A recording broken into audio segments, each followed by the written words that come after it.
Medication errors avoid பண்ணுறதுக்கு சில rights இருக்குது. அதெல்லாம் என்ன பார்க்கலாம். ஃபஸ்ட்டு வந்து ரைட் பேஷண்ட், ரெண்டாவது ரைட் மெடிக்கேஷன், மூணாவது ரைட் டோஸு, நாலாவது ரைட் ரூட்டு, அஞ்சாவது என்ன டைம், ரைட் டைமில் கொடுக்குறீங்களா அது முக்கியம், ஆறாவது நம்ம என்ன இன்ஜெக்ஷன் போட்டோம் அப்படிங்கிறத டாக்குமெண்ட் பண்ணுறது. ஃபஸ்ட்டு வந்து ரைட் பேஷண்ட், இதை ஃபஸ்ட்டு முதல்ல பார்ப்போம். இப்போ ரைட் பேஷண்ட்டுனா இப்போ டாக்டர் வந்து அதோ அந்த பேஷண்ட்டுக்கு போடு, இல்லை உங்கள் சீனியர் நர்ஸ் இதோ இந்த பேஷண்ட்டுக்கு போடு அப்படின்னு சொன்னாங்கன்னா அதை அக்செப்ட் பண்ணக்கூடாது.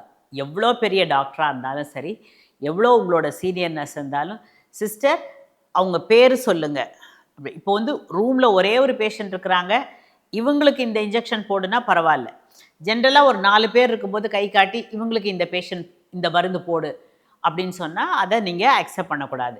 டாக்டரோட ப்ரிஸ்கிரிப்ஷனில் பேஷண்ட்டோட பேர், வயசு, எவ்வளோ டோஸ் எழுதியிருக்கிறாங்க, அதை என்ன மாதிரி போட சொல்லியிருக்காங்க, என்ன டைமில் போட சொல்லியிருக்கிறாங்க, எப்படி போட சொல்லியிருக்காங்க, இன்ட்ராமஸ்குலா இன்ட்ராவீனஸாக அதை எப்படி போட சொல்லியிருக்கிறாங்க, எதுக்காக போட சொல்லியிருக்கிறாங்க, இத்தனை விவரமும் தெரிஞ்சுக்கிட்டு தான் நீங்கள் போடணும். பேஷண்ட் ஐடென்டிஃபிகேஷன் முக்கியம். இப்போது அதே மாதிரி இப்போ பேர் சொல்கிறாங்கன்னு வச்சுக்கோங்க, அந்த மாலா பேஷண்ட்டுக்கு போடு அப்படின்னு சொன்னால் 2 மாலா இருக்கிறதுக்கு வாய்ப்பு இருக்குது. ஸோ அதனால் அந்த ப்ரிஸ்கிரிப்ஷனை எப்பொழுதுமே கையில் வாங்கி பேஷண்ட் கிட்ட உங்கள் பேர் மாலாவா, உங்கள் ஹஸ்பண்ட் நேமு இதுவா, உங்களுக்கு இந்த இன்ஜெக்ஷன் போட சொல்லியிருக்காங்க, ஏன்னா எப்படி இருந்தாலும் டாக்டர் சொல்லியிருப்பாங்க நீங்கள் போட்டுக்கிட்டு போங்கன்னு சொல்லிட்டு, உங்களுக்கு இந்த இன்ஜெக்ஷன் போட சொல்லியிருக்காங்க, இது எதுக்காக போடுறதுன்னு தெரியுமா, இதெல்லாம் கேட்டுட்டு போடுங்க. ஒரு வேளை டாக்டர் சொல்லலை அப்படின்னு சொல்லி பேஷண்ட் சொன்னாங்கன்னா நீங்கள் வந்து அதை எக்ஸ்பிளைன் பண்ணிவிட்டு நீங்கள் டாக்டர்கிட்ட திருப்பி கன்ஃபார்ம் பண்ணிக்கோங்க. ஸோ பேஷண்ட் ஐடென்டிஃபிகேஷன் ரொம்ப ரொம்ப முக்கியம். எஸ்பெஷலி இப்போது வந்து ஒரு ஐசியூலேயோ இல்லை ஆப்ரேஷன் தியேட்டர்லேயோ ஒர்க் பண்ணிகிட்ருக்கீங்கன்னா அந்த பேஷண்ட்டு ஒரு பயத்தில் செடேட்டடாக இருப்பாங்க. அவங்களுக்கெல்லாம் நீங்கள் அந்த ஐடி டேக் இருக்கும், அந்த டேகை பார்த்து ஐடென்டிஃபை பண்ணி அப்படி தான் போடணும். ஓபியில் நீங்கள் கான்வர்ஸ் பண்ணி அவங்கள பற்றி தெரிஞ்சுக்கிட்டு அவங்க பேரை கரெக்டாக தெரிஞ்சுக்கிட்டு போடணும். ஐபிலையும் அதே மாதிரி கேட்டு போடணும். வேற ஆப்ரேஷன் தியேட்டர் ஐசியூலெல்லாம் நீங்கள் வந்து ஐடி அவங்க என்ன வச்சுருக்குறாங்களோ அதை பார்த்து வெரிஃபை பண்ணி போடணும். அடுத்தது வந்து ரைட் மெடிக்கேஷன்.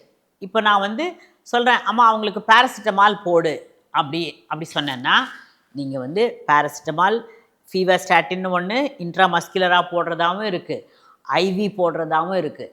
நீங்கள் என்ன இன்ஜெக்ஷன் போட சொன்னாங்களோ அதை வந்து டாக்டர்கிட்ட எழுதி வாங்கணும். இந்த மாதிரி இன்ஜெக்ஷன் பேராசிட்டமால் 1 கிராம் ஐவி அப்படின்றத எழுதி வாங்கிட்டு போடணும். அடுத்தது நீங்கள் ஃபார்மசியில் வாங்கிட்டு வர சொன்ன பிறகு பேஷண்ட்கிட்ட அந்த இன்ஜெக்ஷனை நீங்கள் வெரிஃபை பண்ணணும். டாக்டர் எழுதியிருக்கிற இன்ஜெக்ஷனும் அதுவும் சரியாக இருக்கா அப்படின்னு வெரிஃபை பண்ணணும். அடுத்தது அந்த மருந்து எக்ஸ்பைரி டேட் இருக்கா போயிடுச்சா அப்படின்றத பார்க்கணும்.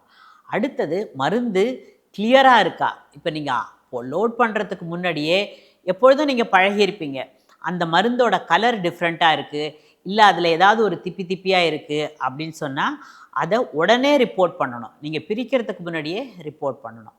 அடுத்தது லோட் பண்ணிக்கணும். நான் சொன்ன மாதிரி எவ்வளோ மருந்தோ அதுக்கு ஏற்ற மாதிரி சிரிஞ்சை சூஸ் பண்ணி நீங்கள் மருந்தை எடுத்துக்கணும். எடுத்துக்கிட்டு அதுக்கப்புறம் நீங்கள் இன்ட்ராமஸ்குலரா இன்ட்ராவீனஸா அப்படின்றத பார்த்து போடணும். அடுத்தது ரைட் டோஸு. ஃபஸ்ட்டு மருந்தை வெரிஃபை பண்ணுறது, அடுத்தது அந்த மருந்து எவ்வளோ கொடுக்கணும். இப்போது சில மருந்தெல்லாம் வந்து ஸ்டாண்டர்டாக ஒரே மாதிரி இருக்கும். நான் இப்போ அதுக்கு டிடி இன்ஜெக்ஷன் போடுன்னா அதில் ஒரு ஆம்பிளில் ஒரு டோஸ் தான் இருக்கும். இதுவே வந்து மல்டி டோஸ் வயலாக இருந்தால் சில சமயத்தில் அது வந்து 5 ml 10 ml இருக்கும். அப்போது நீங்கள் கரெக்டாக எவ்வளோ போடணும், 1/2 cc-யா 1 cc-யா அப்படின்றத கரெக்டாக தெரிஞ்சுக்கணும். நீங்கள் வந்து குத்து மதிப்பாக போடக்கூடாது. அடுத்தது மில்லிகிராம்ஸில் எழுதுகிறாங்கன்னு வச்சுக்கோங்க. இப்போ மீத்தட்ரெக்சேட் இன்ஜெக்ஷன்லாம் எழுதுனா எம்எல்ல எழுத மாட்டோம். 75 மில்லிகிராம் கொடு, 80 மில்லிகிராம் கொடு அப்படின்றத எழுதுவோம். அப்போது நீங்கள் அந்த ஒரு வயலில் எழுதியிருக்கும் 1 ml எத்தனை மில்லிகிராம் இருக்குது, 2 ml எத்தனை மில்லிகிராம் இருக்குது அப்படின்னு. அப்போ நீங்கள் 75 மில்லிகிராம்னா உங்களுக்கு வந்து 1.5 வயல் கூட யூஸ் பண்ணுற மாதிரி இருக்கும். ஸோ அதனால் என்ன எழுதியிருக்கிறாங்க, எம்எல் எழுதியிருக்கிறாங்களா மில்லிகிராம் எழுதியிருக்கிறாங்களா அப்படின்றத சரியாக பார்க்கணும். Right dose. உங்களுக்கு சந்தேகம் இருந்ததுன்னா தயவு செய்து நீங்கள் டாக்டர்கிட்ட போய் திருப்பி கேட்டு இது கரெக்ட் டோசேஜா மேடம் இவ்வளோதானா அப்படின்றத கேட்கணும். இப்போது ஒவ்வொரு கம்பெனி சில சமயத்தில் ஒவ்வொரு மாதிரி ப்ரிப்ரேஷன் கொடுக்கும். இப்போ நீங்கள் டைக்ளோஃபெனாக் இன்ஜெக்ஷன்லாம் பார்த்தீங்கன்னா 1 ml வயல் வருது, 3 ml வயல் வருது.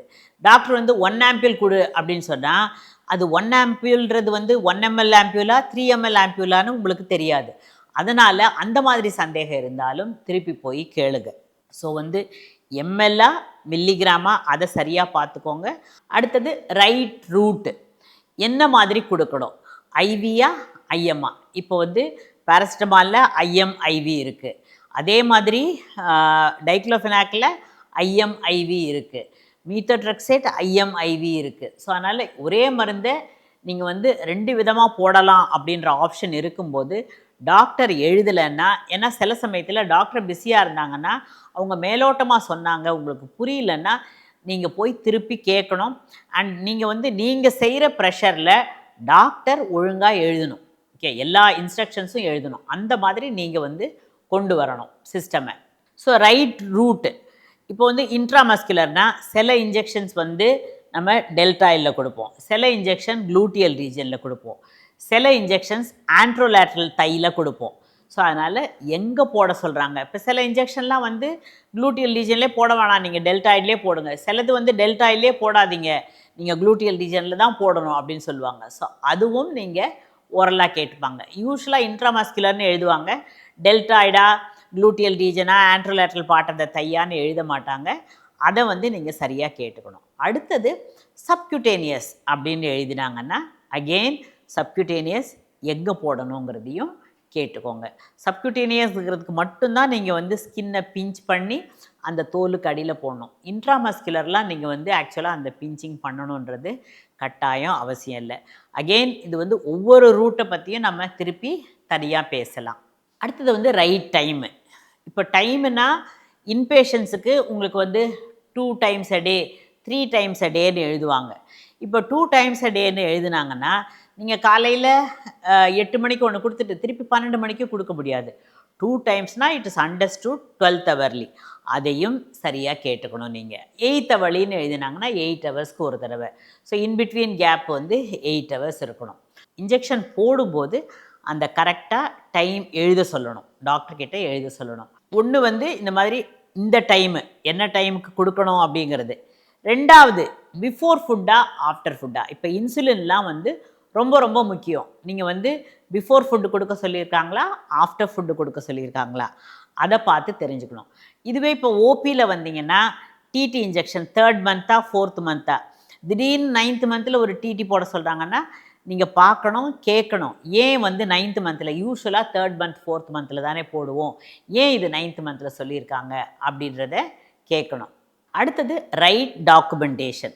என்னெல்லாம் எழுதணும், நீங்கள் என்ன இன்ஜெக்ஷன் கொடுத்தீங்க, எவ்வளோ கொடுத்தீங்க, என்ன டைமில் கொடுத்தீங்க, என்ன ரூட்டில் கொடுத்தீங்க, இதை எழுதி உங்கள் சிக்னேச்சரை கட்டாயம் போடணும். அப்போ தான் நமக்கு வந்து யார் கொடுத்துருக்காங்க அப்படின்றத ட்ரேஸ் பண்ண முடியும். நீங்கள் என்ன இன்ஜெக்ஷன் போட்டாலும் அந்த பேஷண்ட்டை குறைஞ்சபட்சம் 15 நிமிஷம் உட்கார வச்சுட்டு அதுக்கப்புறம் தான் அனுப்பணும். நீங்கள் வந்து வெறும் டிடி இன்ஜெக்ஷன் போட்டால் கூட அப்படி போட்டுட்டு தொடவி உடனே அனுப்பக்கூடாது. இப்போ இந்த வேக்சின் எல்லாம் போடும்போது நீங்கள் அந்த இடத்த நிறைய ரப் பண்ண தேவையில்லை. ஜஸ்ட் இன்ஜெக்ஷன் போட்டு லேசாக அப்படி 2 தடவை தடவி விட்டால் போதும். போட்டு அழுத்தி தேய்க்கிறது வேண்டாம். பேஷண்ட்டும் உட்காந்துருக்கணும், நீங்களும் பக்கத்துலேயே இருக்கலாம். நீங்கள் வேறு வேலை செய்யலாம், ஆனால் பக்கத்தில் இருக்கலாம். ஏன்னா எந்த இன்ஜெக்ஷன் போட்டாலும் பேஷண்ட்டு வலியால் மயங்கி விழறதுக்கு வாய்ப்பு இருக்குது, அலர்ஜியால் மயங்கி விழறதுக்கு வாய்ப்பு இருக்குது. அதனால் எப்பொழுதுமே கூட இருக்கணும். ஸோ அந்த ரெஸ்பான்ஸ் எப்படி இருக்குது அப்படின்றத நீங்கள் பார்க்கணும்.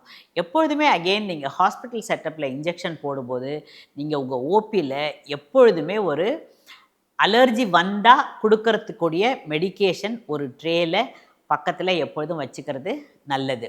நீங்கள் டெஃபினட்டாக எல்லா இடத்துலையும் இப்போ நமக்கு ஓபியில் எமர்ஜென்சி ட்ரே வச்சுருக்குறோம்.